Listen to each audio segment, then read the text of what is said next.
It's a good time to start. Welcome, everybody. We're very glad with the turnout, I think. We were afraid that there was only going to be one person here.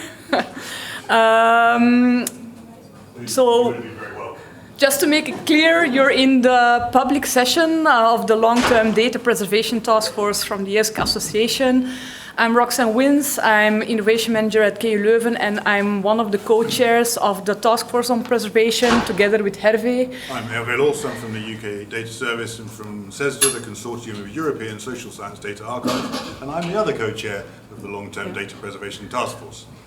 And there are some members of our task force present. Perhaps those can put their hands up. Hooray! So great, 4 people, which is it's nice to see them for the first time in live. Perhaps too many people to really do a tour de table, but yeah, we'll make sure that everybody has to include themselves or introduce themselves when they ask amazing questions and give amazing answers later on. Indeed. So thank you very much for attending this public session. This session is meant to give you an overview of the work that we're doing within the task force and the approach we're taking on EOSC on preservation in the context of EOSC. And then also we want to make some time for an interactive discussion with you on the challenges you have concerning long-term preservation and the recommendations you have towards the EOSC and the upcoming SRIA. So I'll first start with a few reference documents that are important in the context of the Task Force on Long-Term Data Preservation. Of course, there was the first publication of the SRIA, in which preservation is mentioned very shortly, but immediately it is connected to the sustainability of EOSC and sustainable access to data, and that's really what it's about, of making sure that data is not only fair today, but also over time. Even though the mentions are very short, it was an important part for the establishment of our task force. And also another important document that led to the establishment of the task force was the Fair Forever study conducted by the DPC. And in this document, there were some urgent priority recommendations made towards the establishment of a task force and also to designate a senior digital preservation rapporteur by the board of EOSC that could connect with our task force, which is the case. Bob Jones from CERN and board of directors from EOSC is our liaison with the board. A number of other relevant and very important documents that form the basis of of the work that we're doing are the Core Trust Seal, Curation and Preservation Level discussion paper, applicability to non-preservation data services, the Fair Forever report I already mentioned. So if you want to get into a bit of reading, those are really worth your time. So how do we fit into all of the task forces in EOSC? We're part of the advisory group on sustainability. If you remember the mention in the SRIA, which was also related to sustainability, we're there together with the task force on sustainable financial sustainability, it's called these days. This is still the old title there. But of course, we're not on our own, and not only related to that financial sustainability task force, we also interconnect with the other task forces, mainly those related, for example, fair metrics, data quality, data stewardship, for example, on the roles of data stewards in the context of preservation, and so on. Our task force is structured into 4 subgroups, which are tackling the main objectives of our task force. We want to create a shared vision and understanding of what long-term data preservation is. And we notice that this is really necessary because preservation is often thought about in different ways, depending on who you're talking with, repository managers, with curators and so on. So it kind of depends, and we want to have this vision and understanding clear. Chris Deloof, who is here, he's subgroup lead of that one. Then we also have a subgroup on the mapping and promotion of roles, responsibilities and accountability. This is really still one of the gaps that's existing. What are the roles, responsibilities and accountabilities within preservation tasks? And so that's a subgroup that's led by Marius. We also have the mapping of financial aspects of long-term data preservation, which is closely related, of course, to the roles subgroup and accountability. And then we also have a subgroup on recommendations on the creation of a European network of trustworthy digital repositories and EOSC data services.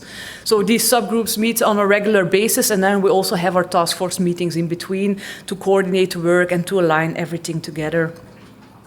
So as a task force, we don't want to reinvent the wheel. We also don't have the resources to do that. We're doing this on a voluntary basis.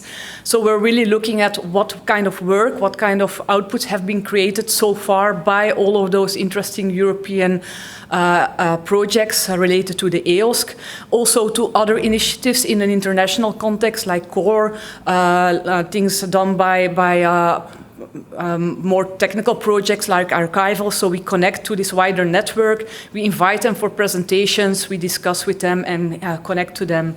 And this is actually the kind of things that we do. We brainstorm with our team, with the members from the task force. We try to do some desk research on outputs that are available, to integrate all of this work and to align it together. One of the most challenging parts, perhaps, in our task force has been to really try to talk about the same thing when it concerns preservation. Everyone is seeing different aspects of preservation. Many are still thinking of storage as being preservation. So the usual challenges you have as an archivist or a digital preservation specialist, explaining what's the part of it. So here we have a minimalistic life cycle that's been designed by Hervé that really lists nicely the steps that we think should minimally be included in the preservation aspects. And appraisal before deposit and reappraisal is important, but not only storage, but also curation and preservation actions are important. FAIR, of course, is an important aspect of that with discovery, access, reuse, and interoperability. So this is the minimalistic life cycle. And actually today here, we kind of present our first output, which is hopefully going to be available for public consultation very soon. We're still waiting on the approval process by the EOSC board, but it should be finished soon. And then this paper actually presents the context and activities and the ongoing issues of our task force, and we're looking for public consultation on this document to see what you think, if you're thinking the same way, and to give us feedback so that we can integrate it and update our discussion paper. But we're also in the same time going to do a consultation on the recommendations that you have concerning digital object preservation through EOSC on the different levels that you always see passing by, the institutional level, national level, European level. And we're already going to do a bit of that later in this session.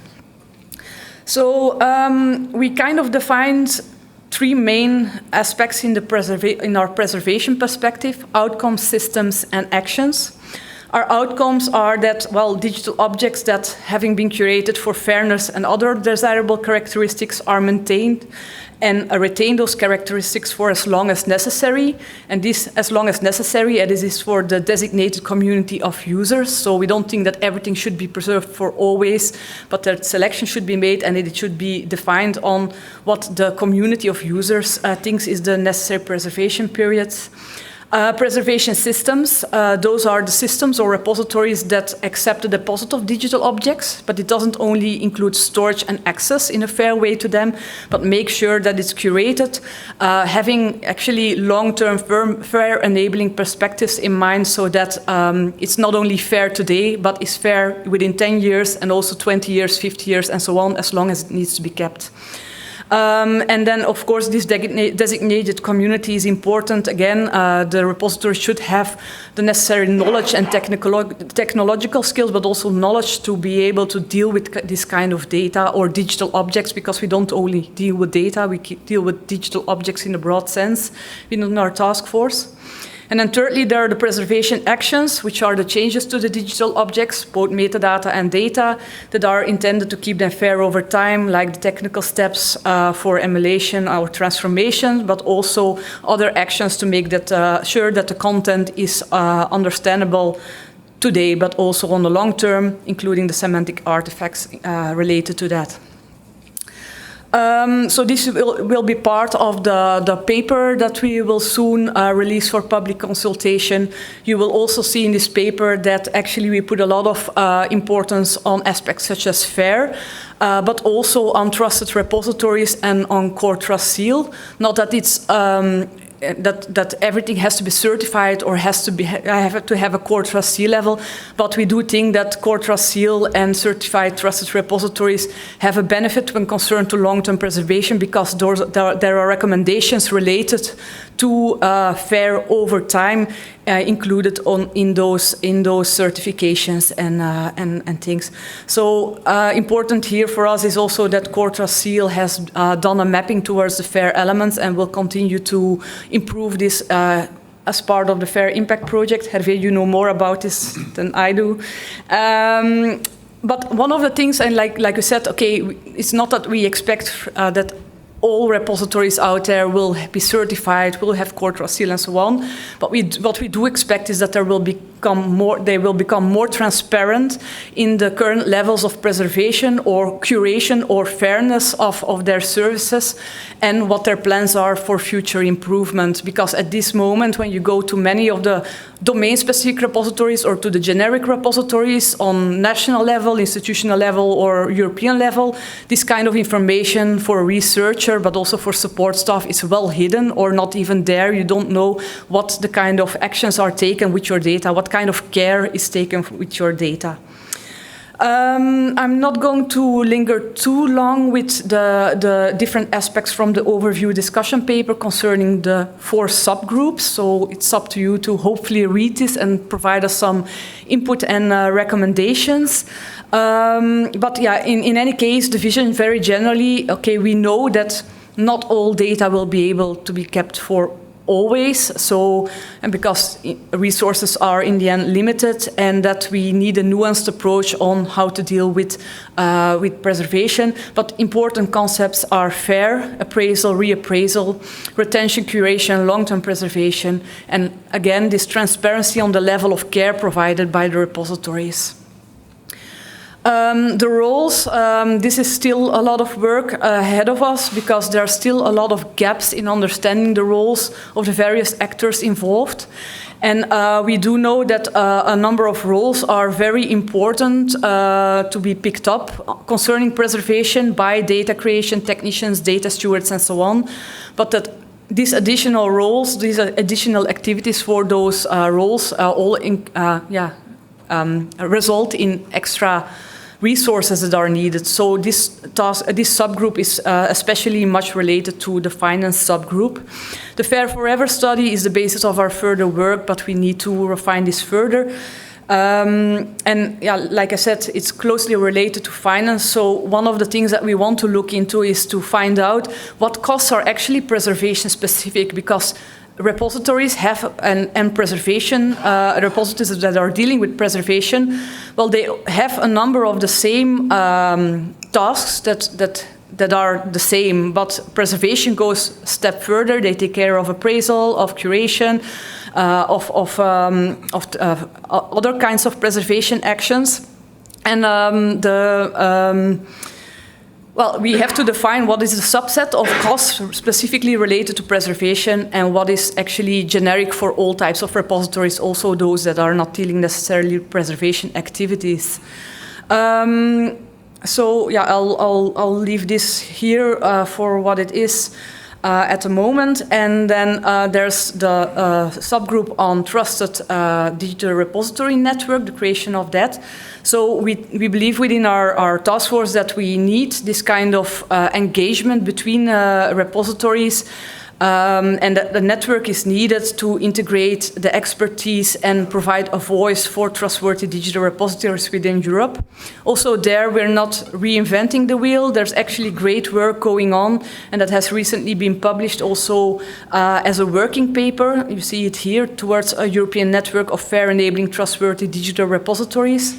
It's actually a working paper created by stakeholders from a number of European European projects, EOSC-related projects. And it's now open for public feedback, which of course we are looking into with our subgroup. and working on a response on to see how we can support this working paper, because it really is in line with what we had in mind. But yeah, it's very good that this consortium or this group have picked it up, and how we can contribute and align to that. So actually the things that they're mentioning as that they want to address in the future with this kind of network of trusted digital repository is, on the one hand, networking and knowledge exchange, which is quite important, but also support and development on how to translate guidelines into workflows, practices for depositors and curators, common understanding and interoperability according to ever-growing and changing needs for the research community. So all of those kind of support and development activities. And then also important, of course, the stakeholder advocacy and engagement, being a voice for trusted digital repositories in Europe and in an international context. Actually, one of the authors is here, Ingrid, so she knows more about it. We think this network is quite important because it goes beyond the limited project timeframes and perspectives. So that's always a problem with European projects. They produce great results, but they're not necessarily sustainable. They can empower trustworthy and fair enabling repositories across the EOSC ecosystem, be a voice, like I already said, be community-led, and deal with knowledge exchange, peer-to-peer support, and so on. So a great initiative that we want to support further, and this is actually how we try to work within our task force. We don't necessarily produce the new results, but we coordinate and collate the results that are being produced and try to come up to relevant recommendations for the future of preservation in the context of EOSC. Hervé, do you want to add something to that before perhaps we go into the next part? No, I don't think so. Just to say that while we've mentioned the FAIR issues here, this, on the hour at 5 o'clock, this will smoothly flow over into work from the FAIR metrics and data quality group. It will be smoother, don't worry. So keep that in mind in terms of the fact that we'll be looking at the FAIR and the quality issues in a little bit more detail later. Okay, so the idea of the second part of the session was really to do a discussion with the people in the room and to talk about what kind of challenges do you face and what recommendations you have concerning preservation on the different levels that are identified also in the SRIA, and that are actually the basis also of how we're going to structure the work.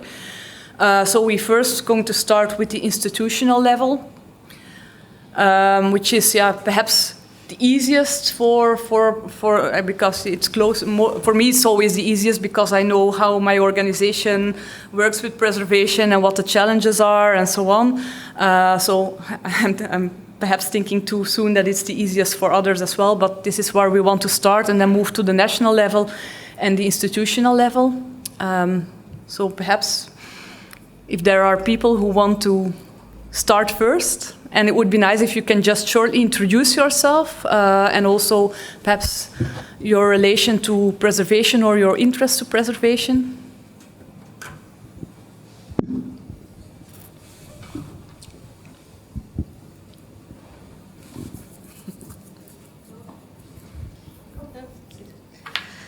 So hello, my name is Mari Kleemala. I'm wearing many hats. But now I'm speaking as somebody from the EOS Nordic project and the experiences we had there. I'm also a member of the Core Trust Steel Board and the Task Force on FAIR and CESTA, of course. So the experience there, I think, in the institutional level is that we have many very small repositories. In the Nordic and Baltic region, we had a sample of 100 repositories, and I know there are more, but in our sample, and many of those are like 1 or 2 persons. So I think it's quite a lot of that is also managing the expectations. So it seemed that in the case of many repositories, the university, for example, is expecting 1 person to do it all in a very efficient and way and providing good quality, and I don't think it's possible. So I think that's one of the key. So we need to find a balance between the resources and also the expectations from funders, be they the universities or other funders.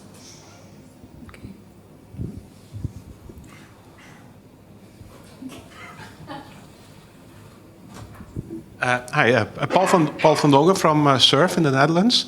I am part of the data preservation services team at SURF.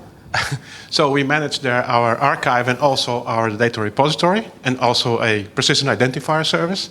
So it's a good mix. But what I see a challenge maybe is we had about roles. And I see that there is a need for people who will want to disseminate the knowledge. Because I see big players, I call them so, they're all aware of the FAIR principles and how they have to do some things, but lots of researchers are still thinking on preservation as bit preservation, storage for my data, and they are not aware or not willing to do something with that. And even less thinking about the long-term things about formats of data and self-describing and so on and so on. So the challenge for me is have people who are willing to talk to more people and let them know about the challenges and the possible solutions. Don't know if someone else has the same. Yeah, feeling. It's a really important one, and it's also difficult to communicate sometimes that this is a virtuous circle. So as a researcher, when you get bad data or bad metadata, you always notice, but you don't necessarily feel the same responsibility when you're giving bad data or metadata at the other end. So it's, And perhaps also to react, I think that probably the ones who should be training the researchers on those aspects also are still lacking this kind of knowledge. So that's also one of the problems that we still face, that the support staff doesn't know enough about the principles of FAIR and preservation and curation.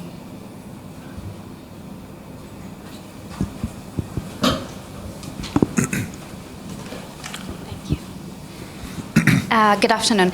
I am a data steward at the University of Bologna, that is a university in northern Italy. So I'm just going to add something to what we were talking about. Definitely, preservation is one of the things that we really need to explain to researchers usually, even just to explain to them the difference between storage and depositing data in a repository for long-term preservation. So I agree, that is definitely something that there needs to be more training on.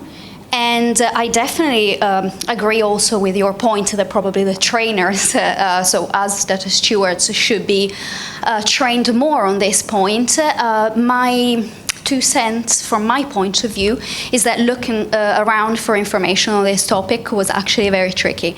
So I was, well, we as a group actually, because it's obviously not just me, we were left a bit unsure on whether even just like how long are we looking, to preserve this data, because repositories have different temporal, I guess, they have different policies and so on. So yeah, I mean, on the one hand, I would appreciate any pointers apart from those that you already gave and that I've written down about where to find information on these topics. And yeah, no, definitely. I guess that's what I wanted to say. And yeah, I agree that is definitely a point that especially researchers really do not know much about. Yeah. And yeah. But it's true that it's a very niche topic still, preservation. Yeah. It's very specialist, so it's quite normal, and it's indeed true that much of the information available is very distributed, but also sometimes, or I think often, contradictory. So yeah, I understand that for a data steward where this is not the main focus or main topic of expertise, it's difficult to find the right recommendations. And then also because it's often so hidden in repositories how they deal with this kind of stuff. And yeah, but the trade-off of that is, well, we said before that transparency costs, getting the information from inside your building to outside your building costs money. The emergence of FAIR and the attention that the Core Trust Seal has received has been really good for repositories as they seek to make this information more available. But it is maybe relatively recent. You know, you say it's very niche, when it has been very niche. I think the value is being recognized more, but there's a journey to get the information out there, better organized, better presented, and everything else. It's always nice to be noticed when you're doing the work as well, so there are benefits to the fact that those people are getting credit for what they're doing. I mean, you mentioned time periods. That's one of the things that's come up. And appraisal as well, which you mentioned before, and it's putting this preservation in context, yeah? So starting off with saying, well, look, how long is this going to be retained and looked after and stored? But then communicating, you know, is somebody going to make it fair? Will someone preserve it over time? Those kind of like tiers of care are really important. And I suppose the other thing is that we did a lot of looking at definitions of terms, and a lot of them are written for people who already know what they're talking about. Maybe there needs to be some better work on better definitions for a less familiar audience. Hello, Chris Deloof here, Belnet, also Belspo, and it's with that hat that I want to say that I'm responsible for a technical infrastructure for long-term data preservation already, I will say, for more than 7 years. So we are dealing not on the institutional level, but we are dealing with a lot of, we'll say, separate scientific institutions, I will say, with all kind of data. It can go from digital humanities, cultural heritage, but also from meteo and also satellite data, so everything.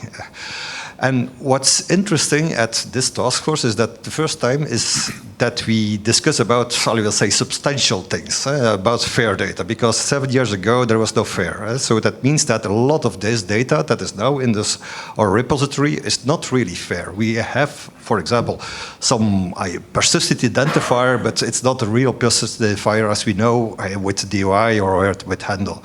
So in principle, everything is on its place, but the learning monies after 7 years is, and then we are speaking about finance requirements, for example, is that now we started with a tender procedure, so procurement.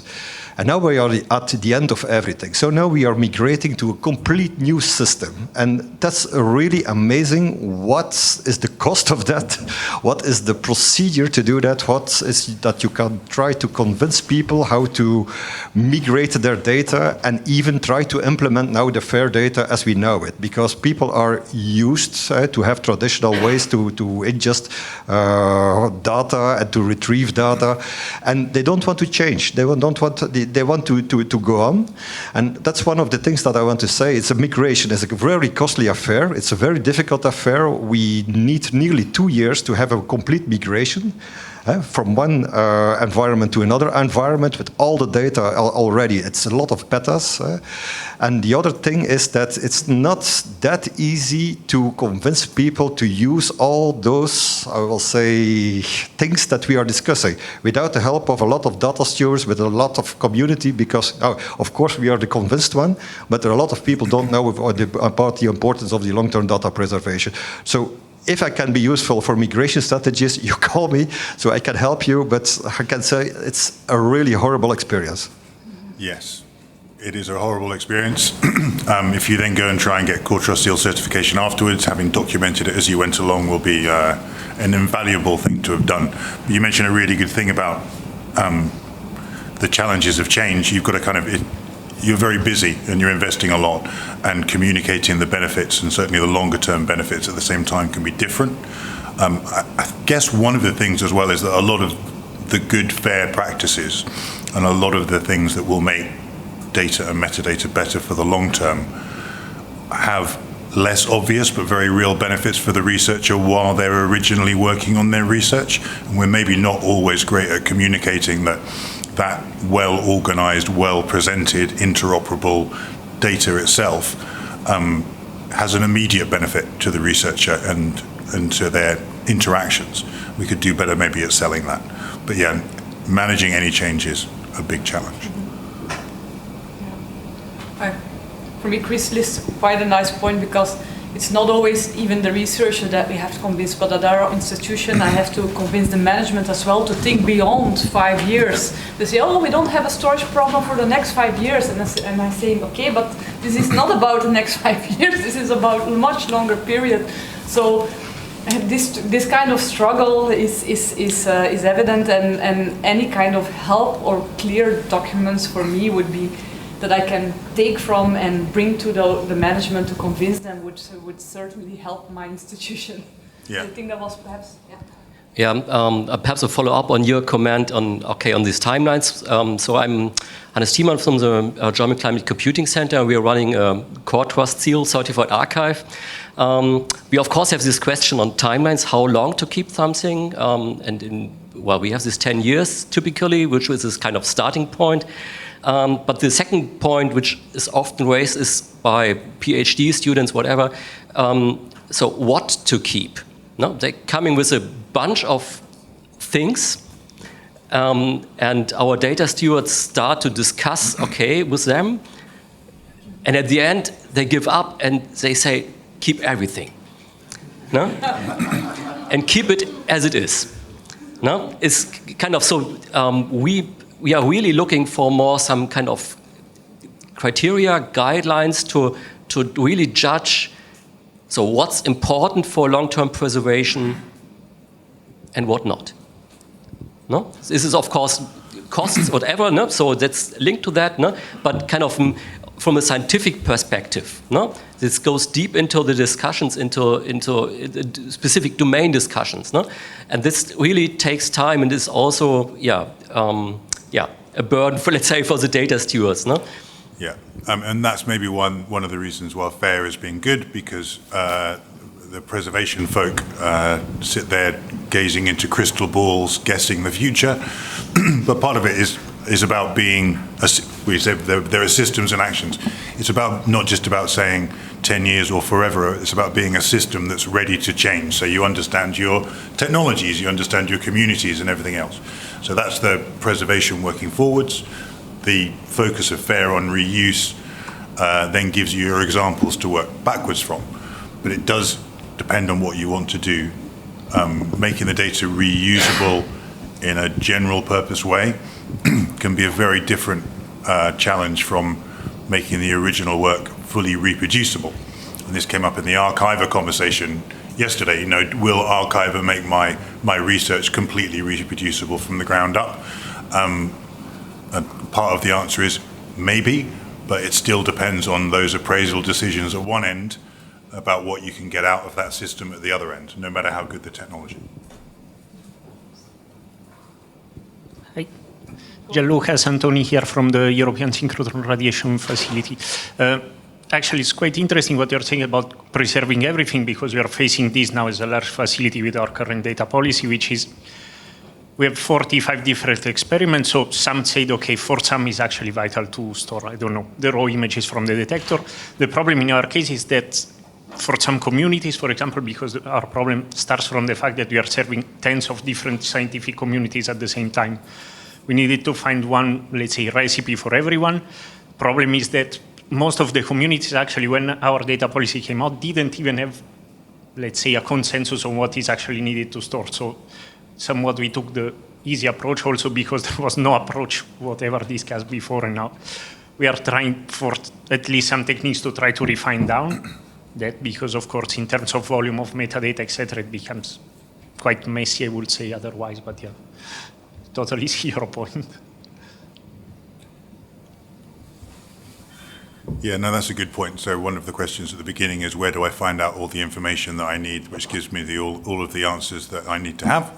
And then the other end is every single one of these situations is incredibly different and special, and we need to find a compromise in between those two, and a good way of communicating the fact that there are good generalizable rules, there are things we can refer to and everything else, but also a lot of this is experts who know their data and know their space, making practical decisions and hoping that those decisions are the right decisions for the future. But as we've just heard, there is a long tail of data out there that maybe doesn't reach those levels at the moment. So looking forward for something like the EOSC, we've got how do you set rules for the future, make sure that things become and remain fair from now on? But there are huge past investments. What are we going to do about that long tail of data and metadata? What can we do to uplift that to the levels that will make it, to look at it financially, a better return on investment? Yeah. Hi, Florina Piroy from TU Wien. I also wear many hats, but today I'm member of the task force, and I'm also, since a couple of weeks, I have joined the research center for the Center for Research Data Management at the university, at our university. And I just want to bring back the discussion a little bit on the roles, because what I have observed and what I hear from you is that we actually need two roles at least in my institution. I see these two roles. We need one to define the guidelines for the various, the guidelines for preservation for the various communities. We also have quite various communities at the university. And then the second one is the role of enforcer. And that's not just a data steward. The data steward, okay, I can come and help you if you don't understand the guidelines. I can explain you how to do this, but you really need an enforcer. And that one has to come, a little bit top down. We have to convince our deans, please, stay behind your professors. The professors should talk to the students, to the researchers. Right now, the only enforcer we have are the funding agencies which request the data management plans. Those are the only enforcers. So the researchers who are involved into whatever research project, since 2019, our own national funding agencies, they require mandatory data management plans. But all the others who do other type of research without funding from national agency or Horizon or European funding, they basically don't know about data preservation unless they work in geosciences or so. So I see, at least for now, two roles at the institutional levels which we need. Yeah, a preservation enforcer, possible new candidate for the Marvel Cinematic Universe. Or some kind of process which must be followed. Yeah. Established, and somebody takes care that it's followed. Yeah, and then from our perspective, our personal experience when we first started doing something like Core Trust Seal was that the Core Trust Seal enforced transparency. The transparency caused embarrassment. The embarrassment caused action and improvement. But making some of this stuff, at least in a limited way, more visible is a really good step forward. So part of it's the benefits, but part of it's transparency and awareness, because essentially in the end, we're only learning from each other's the practices as well. But yeah, I like the enforcer.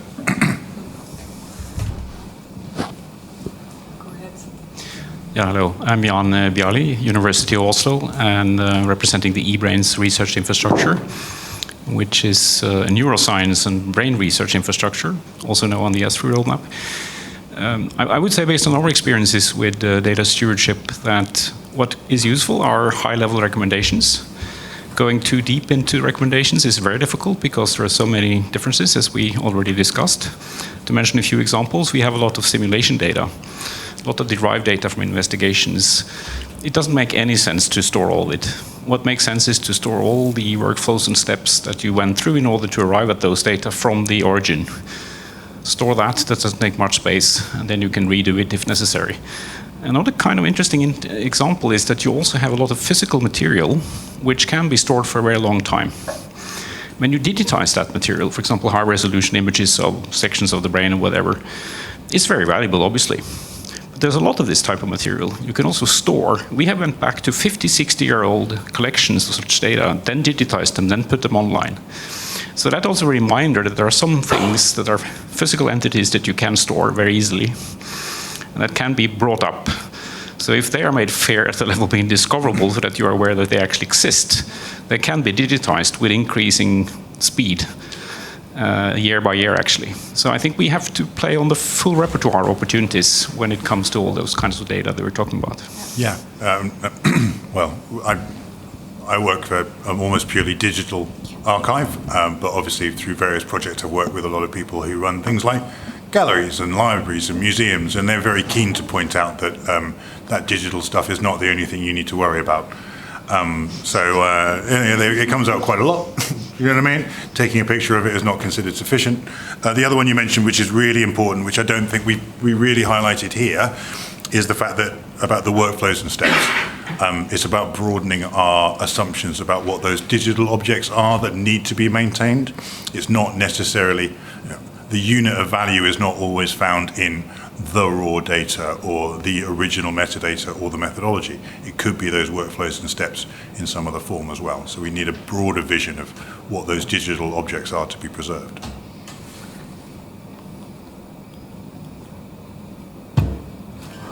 So we actually already moved a bit to the European level. We've been going back and forth. Perhaps something that hasn't come across that much is national level. Yeah. Are there any reflections there? What you think that where your funders or national support agencies can play a role in preservation?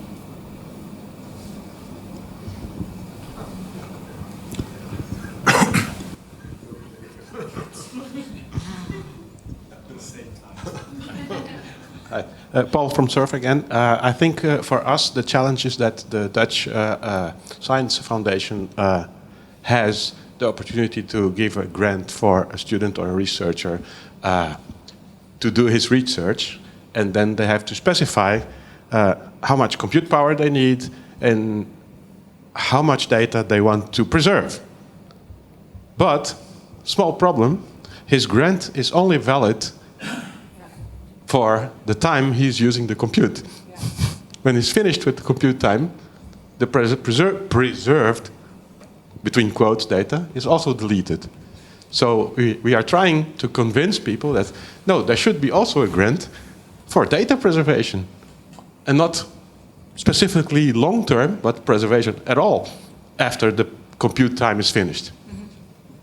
Very good point, because it's the same for us on the Flemish level. You can only bring in that kind of budget during the lifetime of your project and not beyond.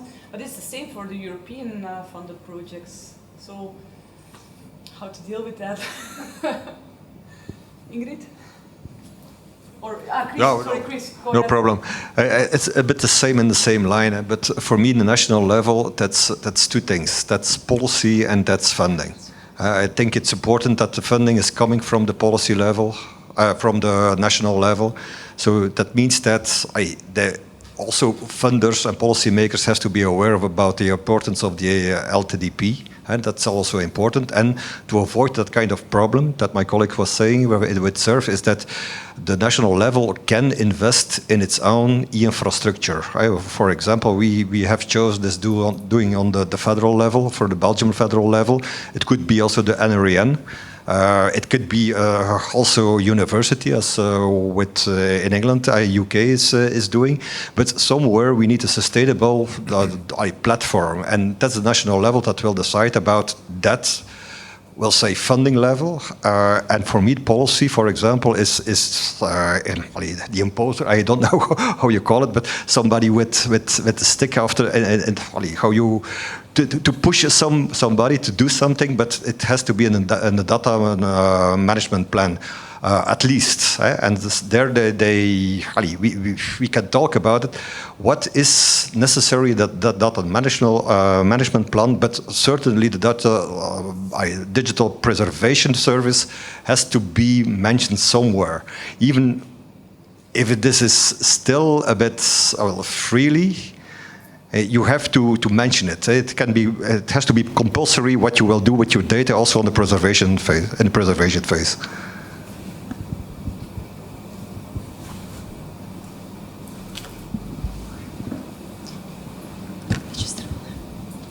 Yeah, you're waiting for me? Okay. No, I think my answer is more or less the same as what Chris already said. And that is that I think that you see many repositories on a national level struggling with their budgets, because very often the structural budget that they receive is only good for a small part of the work that they perform, and their tasks and responsibilities are growing. rather quickly. So very often you see that they depend on project funding. And I think if national policymakers mandate fair data to be kept fair over time, that means that they need to be preserved in the right places, and that also means that they need to provide the means to comply with those policies. So I really think that it is up to the national funders to play a role here to make sure that the repositories can perform their task of preserving data over a longer time. Yeah. And then there's lots of driver for good quality and improved centralized storage and additional services, and we're seeing archive and everything else. It is really good, and the repositories have been asking for those services for many years, and it's good to see them coming out. And some of that can be centralized, but we also need to balance that with what is the distribution of the data and metadata expertise, which is all over the place, which is another hard thing to do because the funders want an easy answer, and the answer isn't always easy. And the two bits of the discussion that I'm having at the moment, one is to try and point out that if the funders think they've got a big problem at the moment, they should be aware that there is a hell of a lot of data and metadata out that isn't even in the system at the moment in a significant way. It is disappearing before it even gets as far as an appraisal decision. And the other thing that we've been trying to do is trying to convince certain funders who funded this research in the first place that if they made such a great decision to fund the research, why is the outcome of such low value that they don't think it's got a benefit to preserving it over time? And to try and convince them that the only way to really get a return on that investment is to maintain it over time, and that they are effectively scoring their own decisions pretty low if they're not prepared to support it for the longer term. But that's a mixture of technology and communications and presentations and PIDs and all the rest of it. There's lots of work to do. So I think we're nearing the end of the session. It was already very interesting to hear your feedback. Perhaps we can conclude with what you think the European level should be doing, what kind of recommendations you have there. I think we heard many challenges. We might even find someone around here to listen.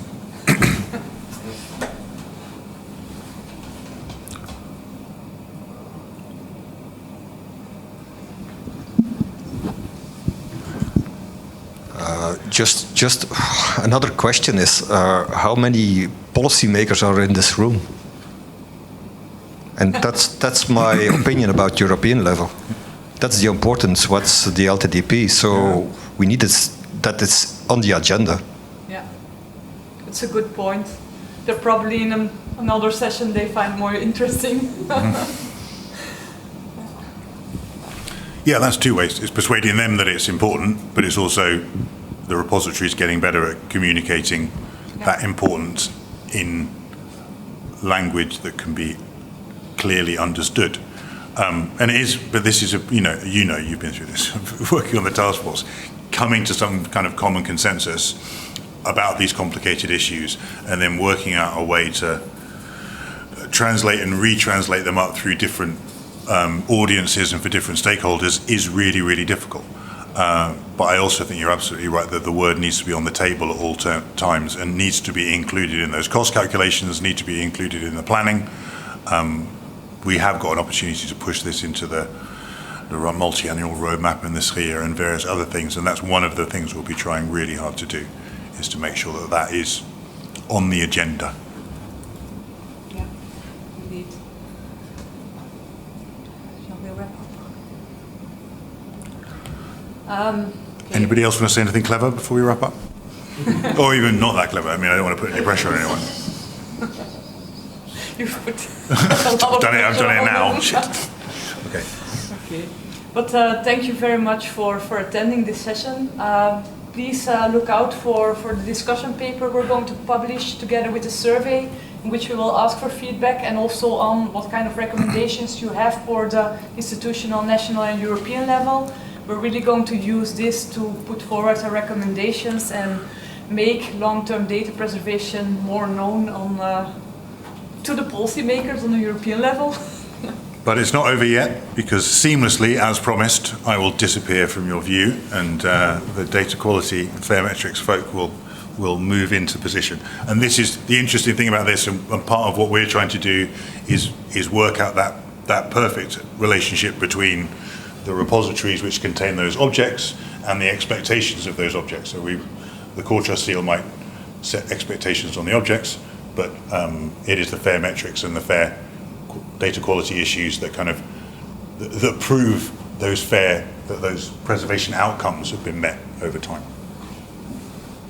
Thank you. Thank you very much.